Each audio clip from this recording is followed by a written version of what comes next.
When a family member goes missing, we will do everything in our capacity to find them and contact the authorities as soon as possible. Many people believe that someone must be missing for at least 24 hours before an investigation may begin. However, there should be no waiting period. If you suspect something is wrong, for instance, if your father does not arrive home at his regular time and you cannot reach him, contact authorities. Or when you can't reach out to that one roommate that goes on a date with someone they just met and it's already the next day, contact authorities. But this story tells otherwise, as the father asks the authorities not to search for his missing daughter. Instead, he accuses his daughter of joining a cult and tells the authorities not to look for her.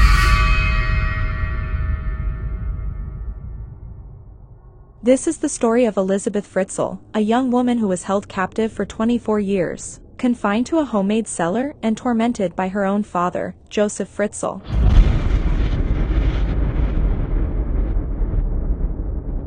The Fritzl case emerged in 2008, when a 42-year-old woman named Elisabeth Fritzl told police in Amstetten, Lower Austria, that her 73-year-old father Josef Fritzl had held her captive for 24 years. He also repeatedly assaulting, sexually abusing, and raped her inside a hidden area in the basement of the family home.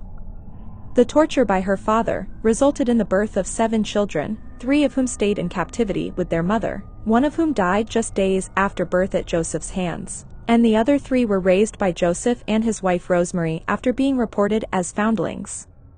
Joseph was arrested on charges of false imprisonment, rape, negligent manslaughter, and incest. He pled guilty to all counts and was sentenced to life in prison in March 2009. It all began on August 28, 1984, after Elisabeth turned 18, when Joseph lured her down the family home's basement by claiming he needed some help carrying a door. He'd been converting the basement into a prison cell, and the door was the final piece. After Elisabeth held the door in place while Joseph fitted it into the frame, he held an ether-soaked towel on her face until she was unconscious, then threw her into the room. Rosemary, Elisabeth's mother, filed a missing persons report after she disappeared.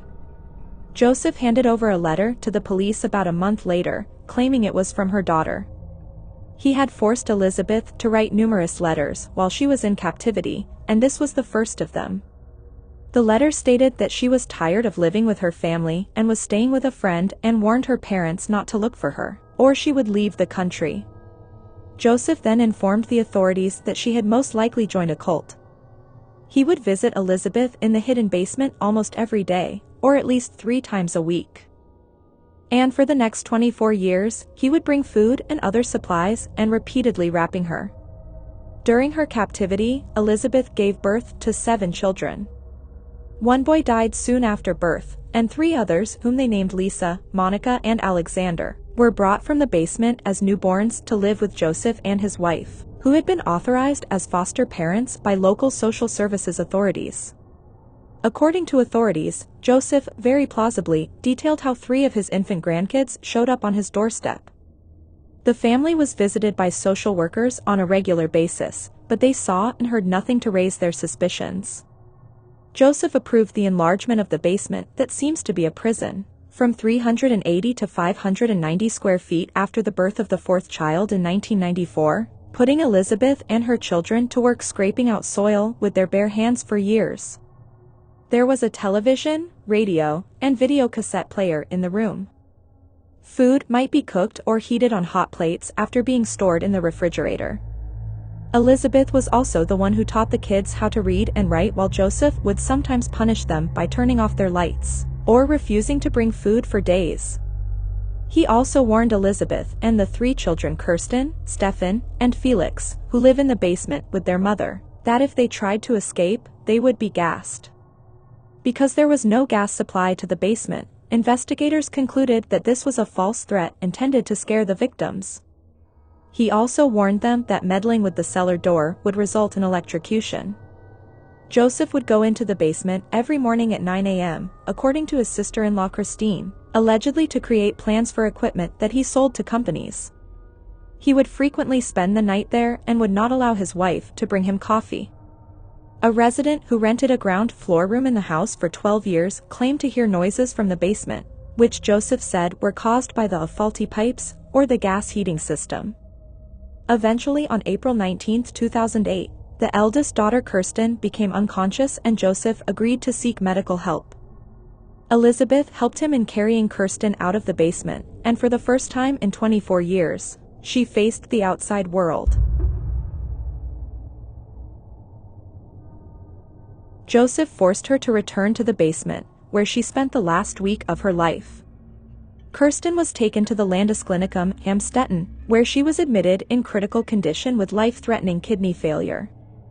Josef later showed up in the hospital, claiming to have found Kirsten's mother's message. He discussed Kirsten's condition and the note with a doctor, Albert Reiter. Healthcare professionals were confused by some aspects of Josef's story and contacted the police on 2 days after. The police made a public call for Kirsten's missing mother to come forward and offer information about her daughter's medical history. The case file on Elisabeth's disappearance was finally reopened by the police. Josef repeated his allegation that Elisabeth was a member of a cult and showed what he claimed was her most recent letter, dated January 2008 and written from the town of Chemnitz. Manfred Wolfart, a church officer and cult expert, was approached by the police and raised doubts about the existence of the organization Josef had mentioned. He noted that Elisabeth's letters appeared to be dictated and weirdly written. Elisabeth begged Josef to take her to the hospital. On April 26, he let her out of the basement, along with her sons Stefan and Felix, and brought them upstairs. On the same day, he and Elisabeth went to the hospital where Kirsten was being treated. Following a tip-off from Reiter that Josef and Elisabeth were at the hospital, the police detained them on the hospital grounds and took them to a police station for questioning. Elisabeth did not give police any other information until they told her that she would never have to see her father again, and over the next 2 hours, she told the story of her 24 years in captivity, where she told the police that her father had raped her and forced her to watch pornographic videos, which he made her reenact in front of her children to humiliate her. The investigation was completed shortly after midnight by police. Josef, who was 73 at the time, was detained on suspicion of serious offenses against family members on that same day. Elisabeth, her children, and her mother Rosemary were brought into care on the night of April 27. According to police, Josef instructed investigators on how to enter the basement room, through a small hidden door that can be unlocked by a secret keyless entry code. Rosemary had been completely unaware of what was going on with her daughter. And 2 days after, DNA evidence revealed Josef as the biological father of his daughter's children. Rudolf Mayer, his defense lawyer, stated that although the DNA result confirmed incest, evidence for the charges of rape and enslavement was still required.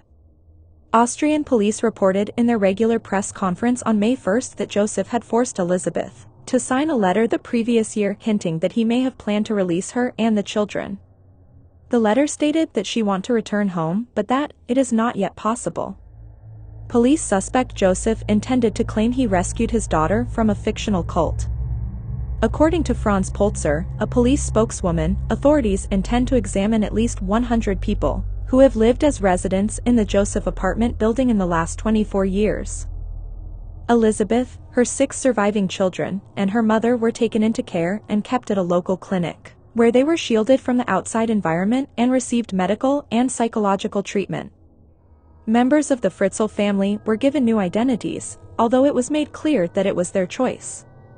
Kirsten was finally reunited with her family on June 8, 2008, when she awoke from an artificially induced coma. Doctors predicted that she would recover completely. It was revealed that Elisabeth and her children had suffered more trauma than initially envisioned. Kirsten was claimed to have torn her hair out in clumps and shredded her dresses before stuffing them in the toilet while in custody.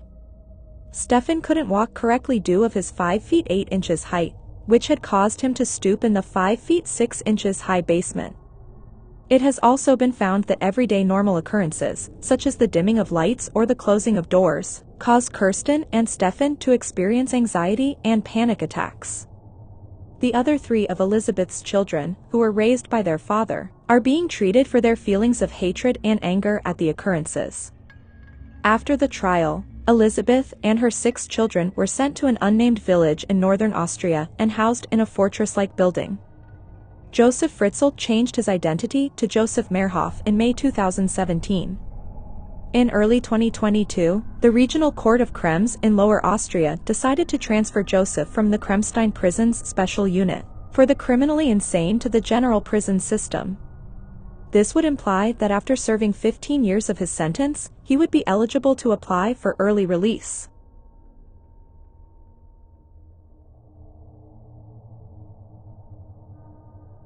Sind Sie in einer Einzelzelle? Ich bin in einer Einzelzelle. Wie groß ist die? Ja, das ist ungefähr 11,5 Quadratmeter groß. Drinnen, wie gesagt, Toiletten drinnen, also aber abgetrennt. The public prosecutor's office disagreed to the idea and quickly filed an appeal. After more than 10 years in jail, much of which was spent separated from other inmates, the higher regional court has asked an expert to examine Josef in order to determine his psychiatric and neurological state. If the expert detects any abnormalities, he will have to remain in the prison system and will not be eligible to ask for early release. However, if the expert deems that the 86-year-old is of a sound mind, then one of Europe's most notorious criminals could be released from prison as early as 2024. This story of Elisabeth Fritzl inspired the film The Girl in the Basement, which tells how Elisabeth and her children survived living 20 feet below the family home for nearly 24 years without seeing the outside world. Do you think letting him out after only 16 years in prison is a fair trade for what he did to his own daughter for 24 years? Please share your thoughts in the comments section below.